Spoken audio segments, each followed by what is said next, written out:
Hey everyone, going to be referencing an article. This one's out of the Mises Institute, a great libertarian publication. I've covered a couple of their articles in the past, and I actually read a lot of them. Maybe I'll have to start doing a whole lot more because, like I said, this is a way to get properly informed rather than just listen to political rhetoric. Although that's the thing, because I recognize that the political rhetoric being espoused by those from the established media, I find it's profoundly important for me to give people and offer people an alternative opinion, alternative perspective on the social or economic issues. Because once again, I see how much those in the established media are not just failing the people, but purposely misrepresenting and misinforming the people as well. And that is actually where the biggest problem lies in our societies today, is people's ignorance and their confusion. And that happens because the people who are supposed to properly inform, educate, or enlighten you aren't doing it in a manner that's conducive with giving you critical thinking skills. They just want to jam information into your head and hope that you'll adopt it, repeat and regurgitate it, so it keeps that cycle going. The most powerful weapon on the planet to break you free from being indoctrinated into the religion of the state is learn how to think critically or understand what the state actually represents. And the Mises Institute could definitely help you in that regard. This comes from the Mises Wire. Freedom or government control? There is no true third way. Contributed by Bradley Thomas, May 2nd, 2019. Every government intervention into the economy may not be socialism, but it is a step towards socialism. Interventionists claim to advocate for a third way of economic organization, one that preserves the productive nature of capitalism while merely reining in some of its destructive excesses. For instance, Senator Elizabeth Warren last year described herself as a capitalist to the bone, even declaring, "I believe in markets and the benefits they can produce when they work." However, she added the caveat that it is markets with rules that can create value, and insisted markets work better during the time frame of 1935 to 1980, in large part due to more aggressive regulation of markets. But is there a reasonable third way? The defining difference between socialism and capitalism, as described by Ludwig von Mises in his 1950 essay, Middle of the Road Policy Leads to Socialism, is the substitution of public controls of the means of production for private control. More properly understood, socialism would eliminate the private ownership of the means of production by capitalists. So efforts to impose more aggressive regulation of markets, which typically amount to more confiscatory taxes and stricter government regulations, may fall short of actual socialism, but erode the defining characteristics of capitalism, namely private ownership over the means of production. It is important here to note that ownership implies the right to utilize, trade, or otherwise dispose of property as the owner sees fit, as long as his actions don't infringe on the rights of others. Any restrictions on the owner's use, therefore, represents an erosion of private property rights over the means of production, and a step in the direction of centralized or public control over those means. Taxes naturally erode ownership rights of the capitalist by forcibly confiscating a portion of the fruits of the capitalist's utilization of the means of production under his ownership, and shift them into the hands of a centralized authority. Regulations restricting free exchange in the marketplace likewise curtail private ownership rights. Indeed, as Mises discussed, establishing price controls even over one product will not only restrict the free exchange of that item, it will lead to a domino effect whereby the end result may be full-blown socialism. Take the case of a price ceiling imposed by the government on milk, established behind the reason to make milk more affordable and thus available to more customers. The result is that the marginal producers of milk, those producing at the highest cost, now incur losses because they are unable to sell their product at a profit, wrote Mises. This is a good one for the dairy cartel. Maybe they should be reading some Mises. Maxime. In response, these producers will instead use their means of production like cows, farm equipment, and labor to produce, for instance, butter, cheese, or meat. The result will be less milk available for consumers. As such, the price ceiling will create a condition contrary to what the government intended with the ceiling in the first place. It brings about a state of affairs even less desirable than the previous state of affairs, which it was designed to improve, wrote Mises. To correct this situation, the government then must add a second decree fixing the prices of the factors of production necessary for the production of milk, in order for the marginal producers to no longer suffer losses. But then the supply of the factors of production for milk will end up being reduced. And again, the government is back where it started, observed Mises. This additional intervention will set off a chain reaction that quickly spreads as the same story repeats itself over on a remote plane.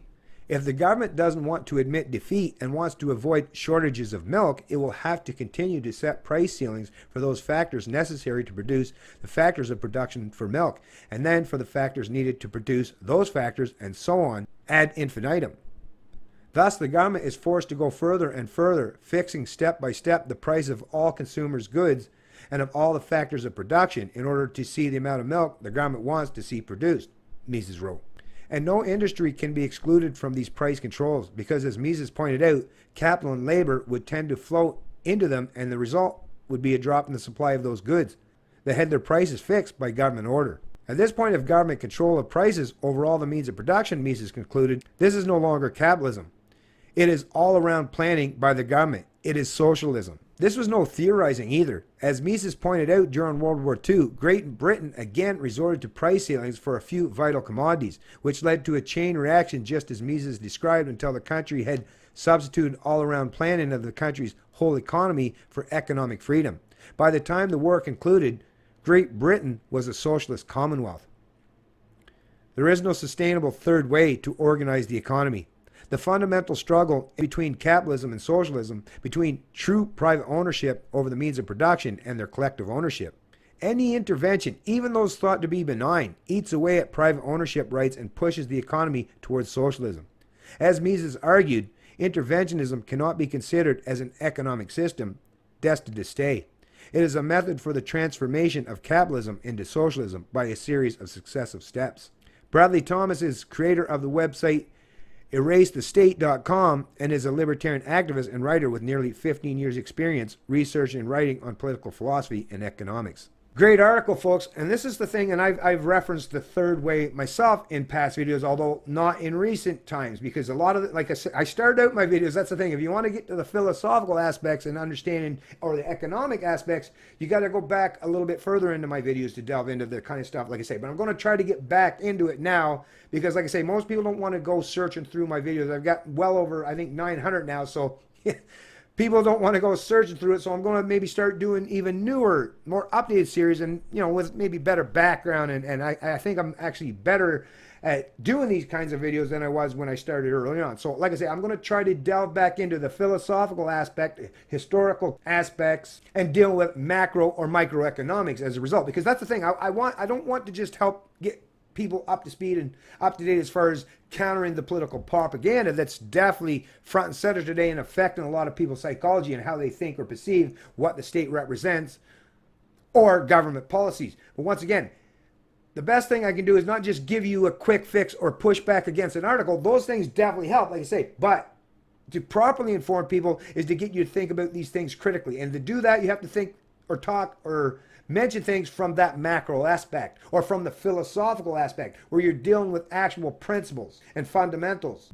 And you can rest assured that that is my intention, is to give people the proper information so that they can make better economic decisions or social decisions or political decisions. Because once again, as much as I'm not a fan of the state by any stretch of the imagination, a lot of people are believers in the state because they've been inundated and indoctrinated into the belief that they need some central planner to arbitrate disputes and to micromanage and dictate our social and economic lives. Like I say, there are lots of ways that you can do that without having a gigantic monopolistic or monolithic state that has the power to impose their will, their mandates on the masses. Like I say, that is not a necessary, just like if you were raising your kids. I mean, as a father, you would have the power, you would have the actual abilities to just use blunt force to raise your children. You would have that capacity, and you would have that ability because children are small and defenseless against, a parent the size of the stature of a parent.